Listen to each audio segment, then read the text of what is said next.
Hi, welcome to tutorial 6 in the Practical RF Design tutorial series. In this tutorial, we will be studying simulation of a matrix amplifier.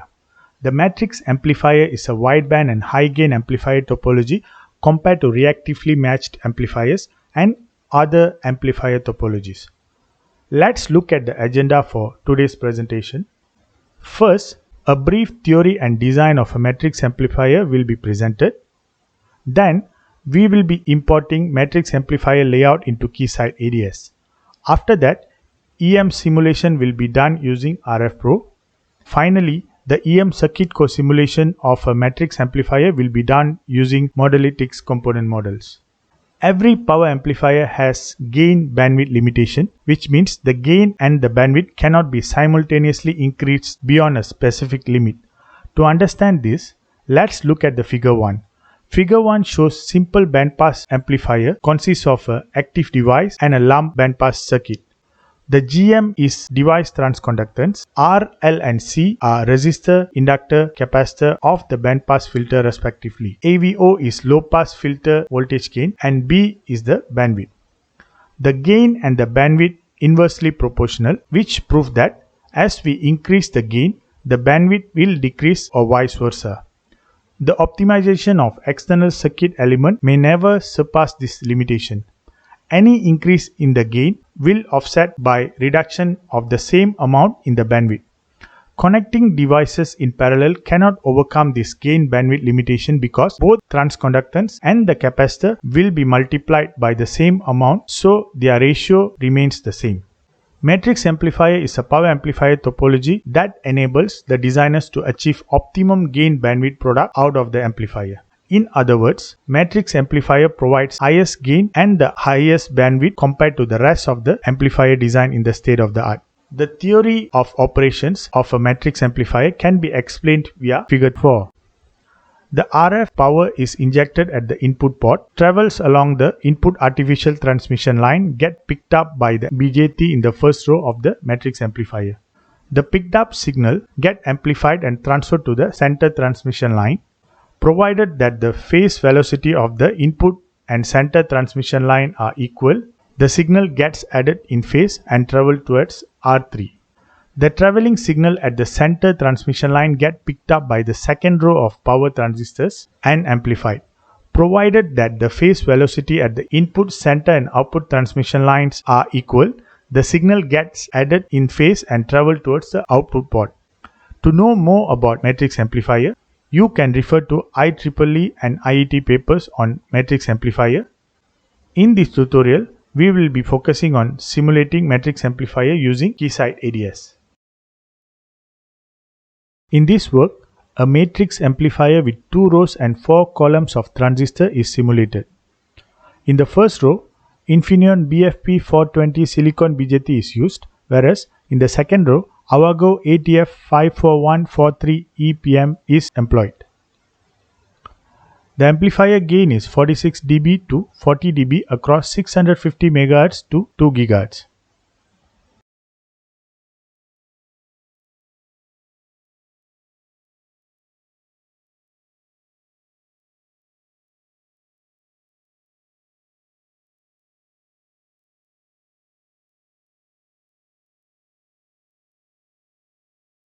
This is the RF input and this is the RF output. This is a 2-layer matrix amplifier design. The top layer has RF layout, whereas the bottom layer has the DC layout.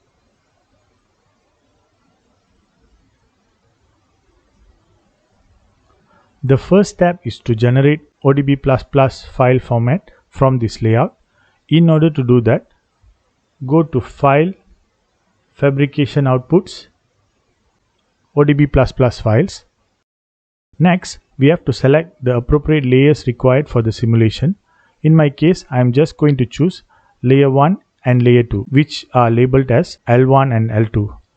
The rest of the layers such as top overlay, top paste, top solder, bottom overlay, bottom paste, bottom solder, board outline dimensions are not required.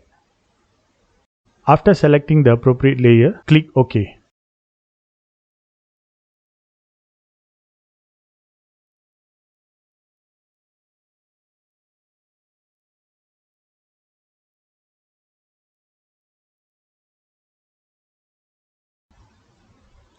The ODB++ file have been successfully generated. The generated ODB++ file will be located in the project output folder of Altium PCB project. We have to copy these ODB++ files into Keysight ADS workspace. Copy the ODB++ files to Matrix Amplifier workspace and then paste under the Matrix Amplifier workspace.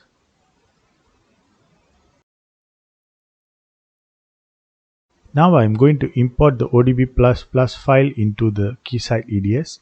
In order to do that, go to File, Import, Design. Under File Type, select one of the two options, either ODB++ directory format or ODB++ file format. In the ODB++ file we generated, we have both of these formats. I am selecting ODB++ directory format. Under the import file name, click Browse and select ODB++ file.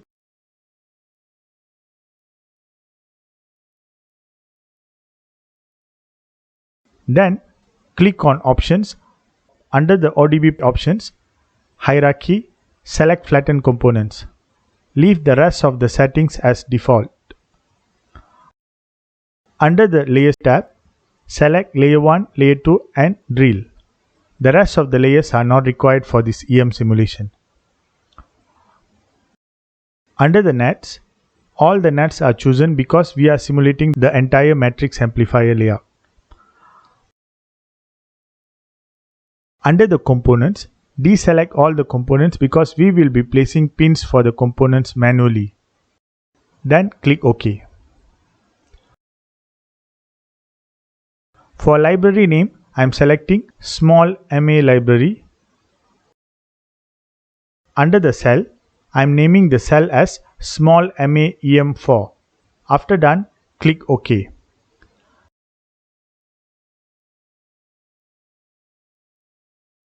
We can check the layer stack-up configuration such as thickness of the copper and dielectric, and also dielectric constant, loss tangent and things. I'm going to click OK.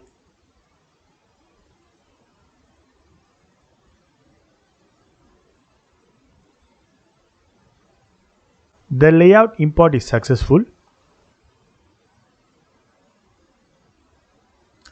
This is the layout which we have just imported. Go to Options, Grid Spacing and turn on the smallest grid. Next, click on Insert Pin to place pins on the component pads.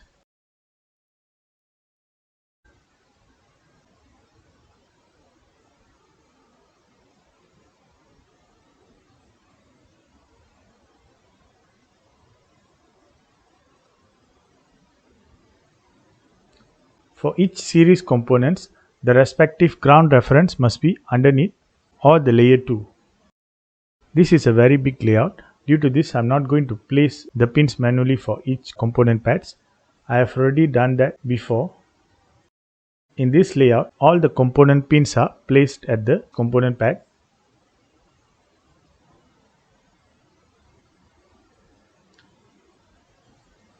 Under the pot editor, assign all the positive pins to the correct intended negative pins in the pot.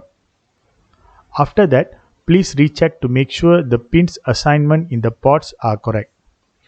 We have already corrected the pots and assigned them to the correct ground reference.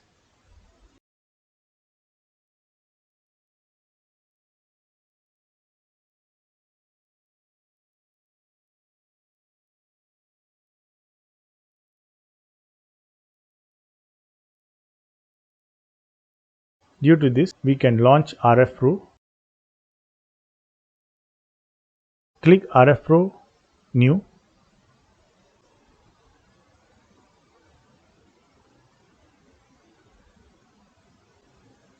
Since we are going to do only full EM analysis, we can delete the user-defined EM analysis. As a first step, drag all the pins to the pots.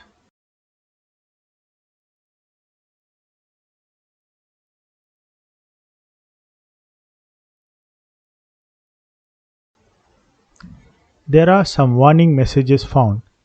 Make sure you check and resolve any warning messages that appear here. This is a port duplication warning message. It means two ports are created with the same positive pin. So we have to delete the additional or the wrong port. I am doing it now.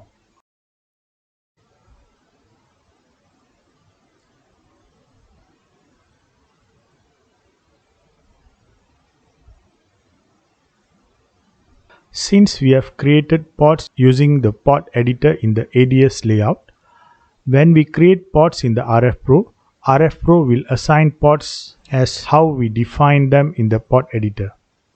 Of course, we can create ports and assign pins in the RF Pro without creating the ports in the port editor, but I personally prefer to do it in the layout port editor.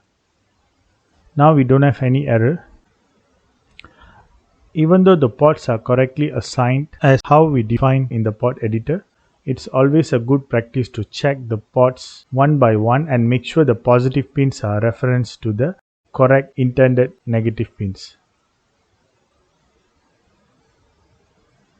We have already done that, so we will skip this step.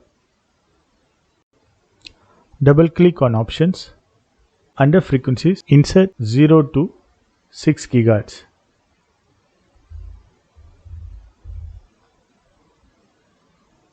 Under the simulator, select momentum microwave and then momentum microwave mesh density as 50. Click done and double click on run.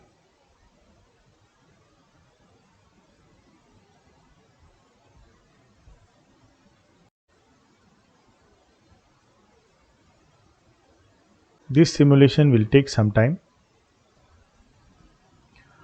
Due to that, we will skip the simulation progress.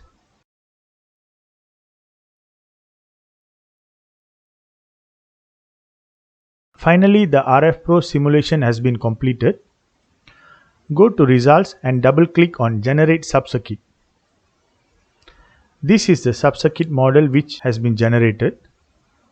Next, we have to drag and drop this subcircuit model into the schematic and connect Modalytics 0201 AVX capacitor, Modalytics 0201 Murata inductor, Modalytics Infineon BFP 420 and Modalytics Avago ATF 54143 to the subcircuit model. Since this design is very complex with multiple lump components, I have already made connections before. We are doing small signal and large signal analysis, so S parameter and harmonic balance simulation controllers are present in the schematic. Let's simulate the design.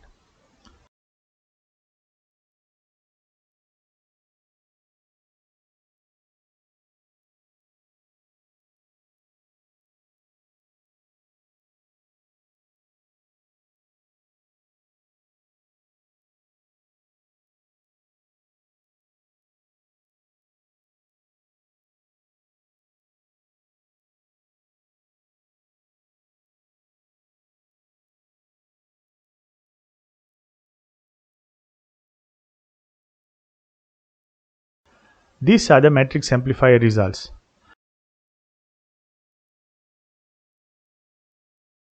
The S21 and large signal gain are 46 dB to 40 dB across 650 MHz to 2 GHz bandwidth. The output power varies from 11 dBm to 8 dBm across the band. Power added efficiency varies from 47% to 23% across 650 MHz to 2 GHz. We are able to achieve mu source and mu load of more than 1 up to 6 GHz, which indicates the design is stable. The DC power is 0.9 watts. Thank you for watching this tutorial. I will see you in my next video with another interesting problem. For inquiries, please email pragash@innovave.co or visit www.innovave.co.